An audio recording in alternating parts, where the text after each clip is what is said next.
Oi, gente. Essa semana a gravidade da situação, da combinação da crise econômica com a crise política se agravou e marcou também a semana aqui no Congresso.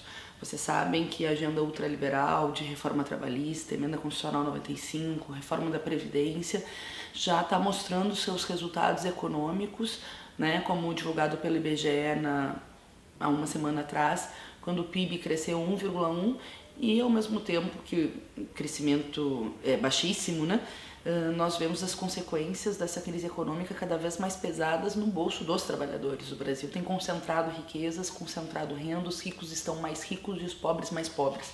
São milhões de pessoas que entraram na extrema pobreza, fila para receber a aposentadoria, fila para o Bolsa Família, de famílias obviamente em condições extremamente miseráveis. Então a situação já era muito complicada, combinada com uma situação internacional da queda, né, do preço do petróleo diante dessa disputa internacional entre Arábia Saudita e Rússia, e diante da pandemia do coronavírus, que infelizmente chega ao Brasil, nós vemos uma situação que tende a piorar, né, economicamente e politicamente. Politicamente porque o Bolsonaro, que é um presidente, todo mundo sabe, inimigo das liberdades democráticas, não só usou lá um discurso em Roraima para convocar a manifestação golpista do dia 15 de março, como usou os canais de comunicação do governo. O pessoal, inclusive, representou no Ministério Público Federal contra a utilização da máquina pública da Secretaria de Comunicação para a convocação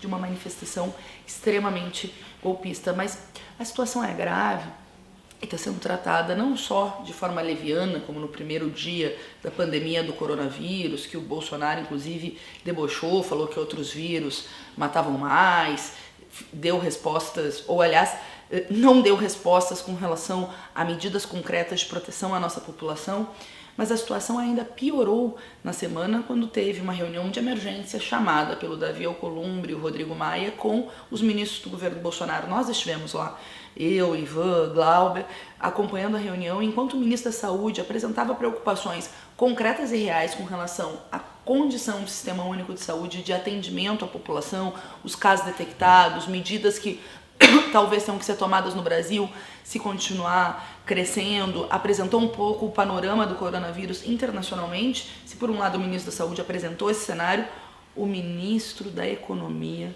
faz chantagem na carona do coronavírus. Primeiro, de forma demagógica, mentiu que a economia do Brasil ia muito bem, obrigado, e aí Brumadinho atrapalhou o crescimento, e depois o coronavírus, que a gente sabe que é mentira. E mais do que isso, fez chantagem de que para ter condições de combater o coronavírus tem que aprofundar a agenda econômica ultraliberal que nos levou até aqui. Então a situação é grave.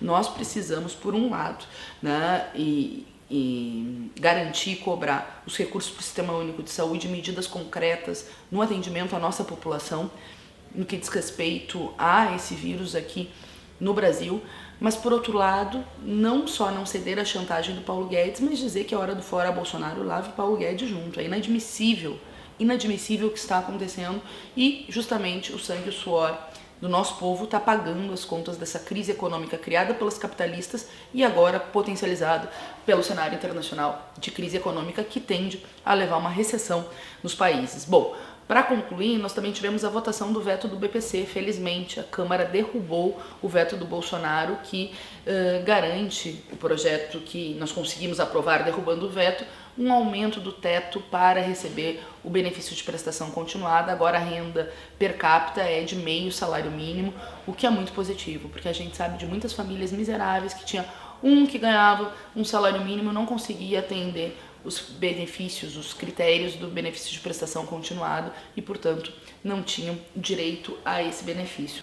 O pessoal tem medidas concretas para sair da crise econômica. É a suspensão imediata das reformas antipovo, a PEC emergencial, a reforma administrativa, medidas que pioram a situação de crise econômica. A revogação imediata da emenda constitucional 95 para ampliar os investimentos na área da saúde e também em investimentos públicos massivos em obras importantes para o povo e que gerem emprego e renda. Nós também defendemos uma reforma tributária justa e solidária para atracar a raiz do problema e fazer uma revolução tributária taxando mais os ricos para garantir os direitos da ampla maioria do povo. E a gente exige a urgente liberação dos benefícios do Bolsa Família e dos milhões que esperam aposentadoria no INSS. É uma forma de garantir direitos e, por óbvio, aquecer a economia. Portanto, temos propostas e queremos sim uma saída alternativa que defenda os direitos dos trabalhadores e da juventude. Infelizmente, isso não virá do governo Bolsonaro. É preciso derrotar o Bolsonaro e o Paulo Guedes junto. Por fim, amanhã é 14 de março. São 2 anos sem Marielle Franco e sem Anderson Gomes. Nós seguimos perguntando: quem mandou matar Marielle Franco?